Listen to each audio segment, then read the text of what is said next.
জিরানিয়া আস্তা রেলগাড়ি ভর্তি নেশা, এটা টিপ অফ দ্য আইসবার্গ। জিরানিয়াতে যা ধরা পড়েছে এটা অসতর্কতার জন্য ধরা পড়েছে। নেশা কারবারিরা গুছিয়ে উঠতে পারেনি। রেল স্টেশনে ঢোকার আগে 1 থেকে 1.5 কিলোমিটার আগে চেইন টেনে রেল থামিয়ে দেওয়া হয়, তারপরে রেল থেকে মাল খালাস করা হয়।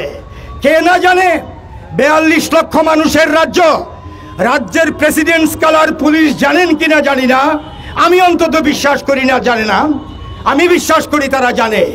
কিন্তু যখন আইন শৃঙ্খলার মধ্যে পলিটিক্যাল এক্সিকিউটিভরা হস্তক্ষেপ করে, রাজনৈতিক নেতারা যখন গুন্ডা নিয়ন্ত্রণ করে, পুলিশের পক্ষে তখন আইনের শাসন বহাল রাখা অসম্ভব হয়ে দাঁড়ায়।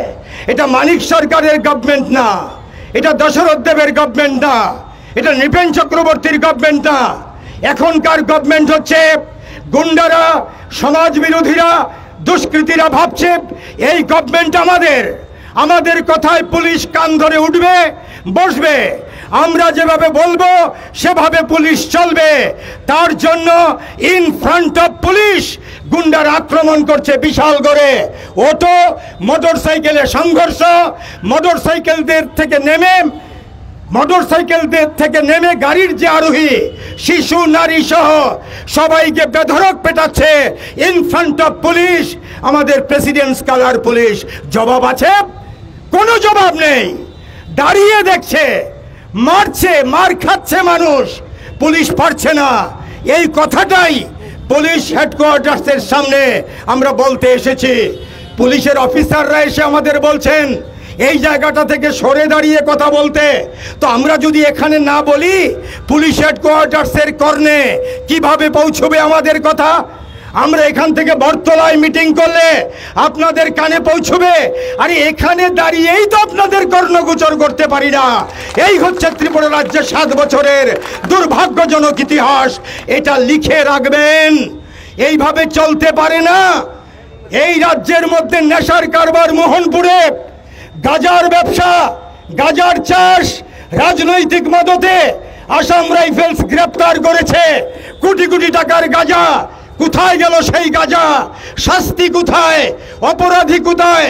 কনভিকশন কোথায়? আজকে 16 তারিখের পরে 3 দিন আরো গুদামের মধ্যে চিরানিয়াতে নেশাদ্রব্য আটক হয়েছে। প্রথম দিন 90,000 বোতল, তারপরে 14,500 বোতল, তারপরে অন্য জায়গাতে। ঘোষ লজিস্টিক্সকে আমরা জানতে চাই, পাল কোম্পানি কারা এই রাজ্যের মানুষ জানতে চায়। সংবাদপত্র আমাদের সুযোগ করে দিয়েছে, সংবাদপত্রের বন্ধুদের অভিনন্দন জানাই। ছোট্ট রাজ্য ত্রিপুরাতে এই সংবাদগুলো তারা আমাদের সামনে এনেছেন। পুলিশ জানেন না? মাননীয় পুলিশ হেডকোয়ার্টার্সের যিনি প্রধান ডিজি সাহেব, আপনি জানেন না এটা হতে পারে? তো আমরা কোথায় যাব আপনাদের কাছে না গেলে? আর আপনাদের অফিসাররা এসে আমাদের বলছে এখান থেকে চলে গিয়ে অন্য একটু দূর জায়গাতে আপনারা বিক্ষোভ দেখান। এটা হয়? আমরা অপরাধীদের শাস্তি চাই। আপনারা আমাদেরকে বরণ করার কথা, আমাদেরকে আপনাদের প্রশংসা করার কথা। We have come here to help you, to find out the culprit and punish them, exemplary punishment আমরা চাইছি। সেই জায়গাতে আপনারা আমাদের বলছেন অন্য জায়গাতে গিয়ে বিক্ষোভ দেখাতে। তাহলে কে উৎসাহিত হবে?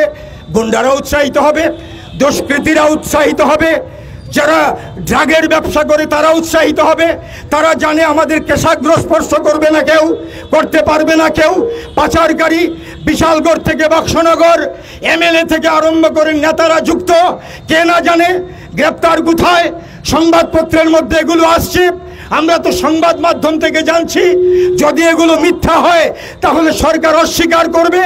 এই হচ্ছে ত্রিপুরা রাজ্যে আজকে পেইনফুল এক্সপেরিয়েন্স। এই এক্সপেরিয়েন্স আমরা পুলিশ হেডকোয়ার্টার্সের কাছে এসে আমরা শেয়ার করতে চাইছি। সেই জায়গাতে পুলিশ কর্তৃপক্ষ অত্যন্ত বিচলিত হয়ে তারা চাইছেন আমরা এখান থেকে চলে যাই। কেন? বারবার আমরা আসবো। আজকে শুধু না, যদি আইনের শাসন কায়েম না হয়, পাচারকারীরা যদি গ্রেপ্তার না হয়, খুনিরা যদি গ্রেপ্তার না হয়, ধর্ষকদের বিরুদ্ধে যদি ব্যবস্থা গ্রহণ করা না হয়, এবং বিভিন্ন জায়গার মধ্যে নারী নির্যাতনকারীদের বিরুদ্ধে যদি দৃষ্টান্তমূলক ব্যবস্থা গ্রহণ করা না হয়, তাহলে একবার না আমরা 10 বার আসবো, 100 বার আসবো, 1000 বার আসবো। এটা হচ্ছে কমিউনিস্ট পার্টি। সরকারে যখন ছিলাম তখন পুলিশ বন্ধুরা আপনারা জানেন আপনাদের মর্যাদা কোথায় ছিল। আজকে আপনাদের কোমর কাঁপে, আপনাদের মেরুদণ্ড আজকে বেঁকে যায় দুষ্কৃতীদের সামনে। কেন? আপনাদের মোরালিটিকে ডাকাতি করেছে এই সরকার পক্ষ। এইটাকে আমরা নিন্দা জানাই। এই জায়গাতে দাঁড়িয়ে জনগণ, পুলিশ, আইন একত্রিতভাবে ওই দুষ্কৃতীদের বিরুদ্ধে যে নেক্সাস গড়ে উঠেছে, সেই নেক্সাস হচ্ছে পাচারকারী, খুনি, ধর্ষক এবং যারা ড্রাগের ব্যবসা করে তারা, রাজনৈতিক নেতা এবং অবশ্যই পুলিশের একাংশ, সবাই না, পুলিশের একাংশ যুক্ত। এবং এই যে নেক্সাস গড়ে উঠেছে, এই নেক্সাসের বিরুদ্ধে আমাদের প্রতিবাদ। এই প্রতিবাদ জানাতেই আমরা পুলিশ হেডকোয়ার্টার্সের সামনে আজকে এসছি। কাজেই এখানেই আমাদের আন্দোলন শেষ হবে না, এই আন্দোলন চলবে। গোটা রাজ্য আজকে গুন্ডাদের দ্বারা শাসিত হচ্ছে মনে করি। মুখ্যমন্ত্রী, পুলিশ মন্ত্রী, স্বরাষ্ট্রমন্ত্রী একটি বিবৃতি নেই, একটি কথা নেই। একের পর এক এই মারাত্মক ঘটনাগুলো ঘটছে। সরকার নীরব হয়ে আছে, বোবা কালা হয়ে আছে এই সরকার। এই সরকারের কর্ণগোচরে পৌঁছানোর জন্যই আমাদের এই বিক্ষোভ। পুলিশ মারফত আশা করি পুলিশের সম্বিত ফিরবে, পুলিশ আইনের শাসন কায়েম করবে। সর্বশেষে বলবো, পুলিশের প্রতি don't surrender to anti socials. সমাজ বিরোধীদের কাছে আত্মসমর্পণ করবেন না। বেতন দেয় জনগণ, বেতন দেয় সংবিধান, মর্যাদা ক্ষমতা দিয়েছে সংবিধান। এটা মেনে চলুন, আপনাদের মাথা উঁচু থাকবে, জনগণ পাশে দাঁড়াবে। এই কথার মধ্যে কোথাও অন্যায় আছে মনে করেন পুলিশের বন্ধুরা? এটাই হচ্ছে সিপিআইএম, এটাই হচ্ছে কমিউনিস্ট পার্টি, এটাই হচ্ছে লাল ঝান্ডা। মেরুদণ্ড সোজা করে কাজ করুন। যদি না পারেন তাহলে কেরালা থেকে শিক্ষা নিন। Best govern state in our country Kerala, কিভাবে পুলিশ কাজ করে দেখবেন। আর ত্রিপুরার পুলিশের মর্যাদা আজকে নামাতে নামাতে কোথায় এনে দাঁড় করিয়েছে। আপনারা ভয় পান এই রাজ্যের গুন্ডাদের, কেন হবে? এই জায়গাতে আপনারা ঘুরে দাঁড়ান।